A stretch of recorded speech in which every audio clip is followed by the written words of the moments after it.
My name is Ray. I live in Bow in East London, and I'm a filmmaker. Favorite meal? Probably chicken adobo. It's the national dish of the Philippines. Been cooking it my whole life since I was about 4. It's what I cook the most at home. One thing I do in my free time, I'm a martial artist.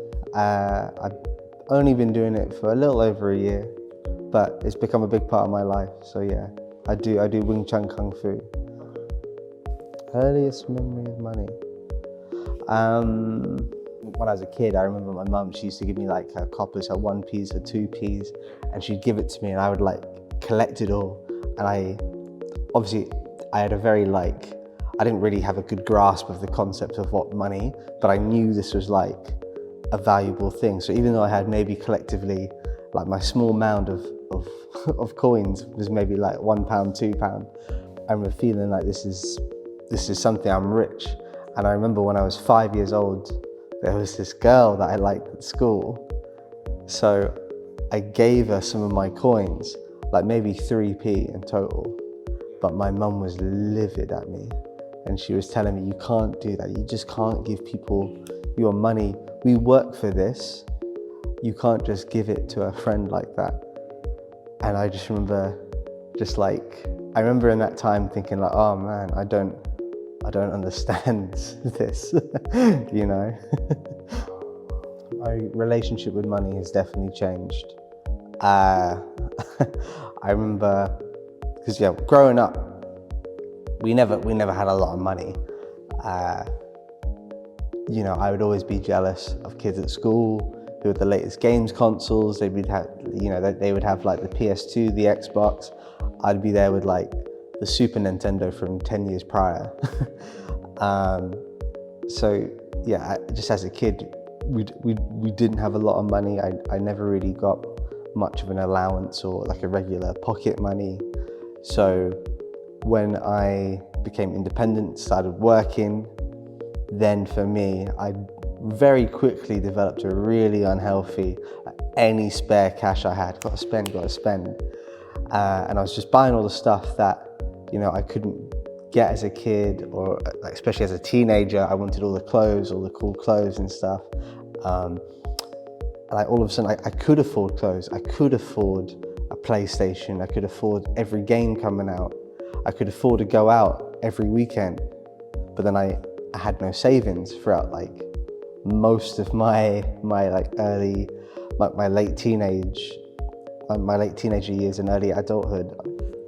I just had no savings because I was just spending it on all the things that I would have killed for as a kid. Started to change when, you know, like being a filmmaker, my incomes fluctuates a lot from month to month. It's also not, you know, some months I might not make any money, on a real bad month, especially, you know, in this post pandemic world. Some months are real hard. So yeah, I guess definitely, I don't know, when I was around 25, I started being a little bit more careful with money. But definitely the pandemic really drilled into me, you gotta be making a certain amount each month. As someone who has their own business, who's self-employed, you gotta be on top of that, like hitting certain goals, organizing everything. And I also organize my spending. So I have a set amount which I try to not go over in terms of my just, you know, essential costs, like my food, just home essentials, bills. I have to make sure I have that much and I don't go over. And then I also have money which I have aside, a budget for luxuries, non-essentials, like social events, going out, video games, you know, all of that. Clothes as well, it's all not essential. Before it was just like, oh yeah, I've made some money this month, I'll go out, I'll drop £100 at the bar, why not? For me, wealth, I don't see, for me personally, just what I believe for my own mental health. Wealth for me is very much not a monetary thing. I don't like to evaluate, my own value to my paycheck. I prefer to view it as what qualities I have to contribute to society, to the world, but also my own happiness. I feel like, especially in my generation, wealth is very much, like everyone in their early to mid to late 20s are talking about property, talking about micro-invest in crypto.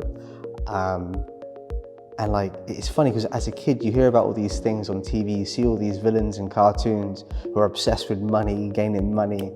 And then you grow up and then all your friends around you almost become that, and that's all they want to talk about. And their whole life revolves around making money, to save money, to buy property, to sell property. And I think that's a real big thing with our generation because of how much harder it is these days, especially to buy property. So for me, especially because I'm a creative person and as a film director who's not on a stable income, buying property is a little bit out of my my own focus. So yeah, for me, I don't really think too much about my own wealth, in terms of monetary wealth. So for me, growing up, I'm mixed race, half Filipino on my mum's side, half British on my dad's side. My mum came from like a rural town in the Philippines, like not a lot of money at all. And my dad, he's just like a proper working class geezer. So like on either end, there's not a lot of money. So yeah, definitely on both sides, both my British dad, Filipino mum, money was always something that, from both sides, something that they very much cared about and would drill into us, both me and my sister as kids, to make sure we save, get a proper job, study hard. So definitely, like, I would say more from my mum's side, the Filipino side. Filipinos are famously really stingy. Like, with money, with like, just doing stuff around the house, we'd stretch anything. Like, the shampoo's running really low, we just fill the whole thing back up with water and use that. Like, as a kid, walking around my house, I'd see like, oh yeah, like I'd find one of those, those Christmas tins of biscuits. I'd be like, oh, I find one of them under my mum's bed, open it up. It's just used for storage. I just find like sewing supplies in there. Yeah, and like everything's recycled, just around the house. And like, I'd ask my mum, like, I remember after school, kids would always get like snacks given to them. Like some kids would have like Snickers, Twix. I was like, Mum, can you bring me a snack in after school? And she'd be like, okay. She'd come in with like these like discounted, like really dry crackers she'd get from the Philippines. And she'd buy it massively in bulk as well. So she'd get like a box of like 1,000 crackers for £10, and she'd just slowly dish them out to me throughout the year. Same with like, in the Philippines, our like instant ramen brand of choice would be pancit canton, but it's not, in the 90s, wasn't as easy to get here. But Indomie, I think, more than being just like a Indonesian instant ramen, it's become like, that's like the struggle food of every migrant in the UK. Indomie instant ramen.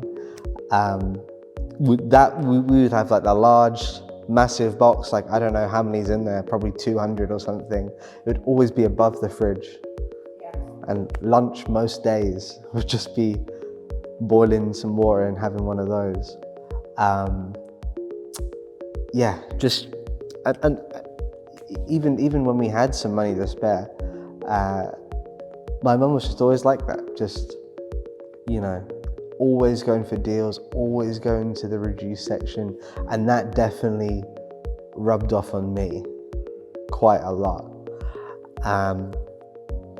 But ironically, I'd say, especially in Filipino culture, people very much, and I don't think this is limited to the Philippines, but people very much like the idea of projecting their wealth, like wearing high quality brands. Doesn't matter if, you know, they live quite poor or if they're from quite, you know, poverty rich areas. They will still make sure that you can see the brands. And as someone who doesn't like wearing a lot of recognizable logos, when I go to the Philippines, last time I was in the Philippines, I saw a group of kids playing basketball, and I started just playing with them, and they were all just like asking me like where I was from, and I was just like, oh, I'm from the UK, and they're like, wow, that's so cool, but you look poor, and I was just like, why? And I'm like dressed how I kind of am now, and they were just like, you're not wearing anything, and they're looking at my shoes and they're like, not Nike? And I'm like, no, sorry. And I look at them and they're all wearing like their rip-off fake Jordans and stuff, and yeah, it's such a big thing. It's such a big thing. Even if it's fake, they want to show that they're wealthy. And that's definitely something that my mum, despite being incredibly stingy and would stretch everything, she would also really value, you know, things that externally would project this idea of wealth. She would like always tell me growing up, like, yeah, on Nike's good quality, so buy that £80 shirt with a tick on it. You know, that was a big thing. But also, like, it's such a huge thing in Filipino culture. If you are a migrant, if you move to a richer country, which many Filipinos do, like our country's biggest export are people, we send money back. Like, it's weird if you're Filipino living in the UK and you don't. Like, you will not find a Filipino who doesn't send money back. And yeah, for as long as I remember, we've been sending money back to our family out there who live, a lot of them live on farms or small, you know, they have small land in the Philippines, like very, very humble lives compared to a lot of people here. And we've just been sending money back. Not a lot, but like for them, it's a lot. It changes their lives. And that's just so much a part. Like, there are family who I have never met who live in parts of the Philippines that I've never been to, that I send money to. And yeah, it's just something very normal within our culture, that because growing up here, living here, being able to work in the UK, I'm a lot more privileged. It's just normal within our culture to share that wealth. Yeah. Also, it's the same with every year, at least once, sometimes twice a year, we'll send a huge box back to the Philippines, and it will just be filled with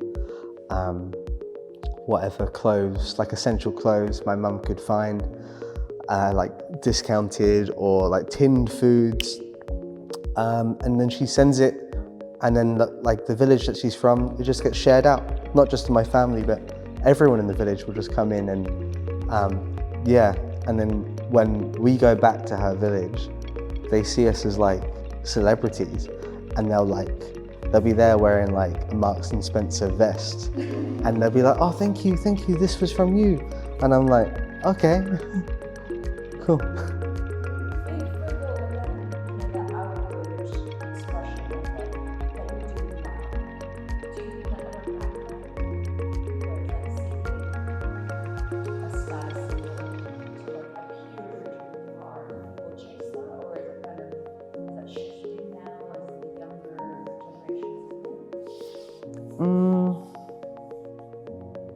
I definitely still very much see that kind of behaviour of wanting to appear wealthy amongst the Filipino community. Whether they migrated here or if they were born here, it's still very much, you know, in our culture, even in London. Yeah, like Filipinos just like their brands. Like if you walk around like Earl's Court or Notting Hill, where there's a lot of Filipinos, especially of my mum's age, they'll always be there with their Louis Vuitton handbags.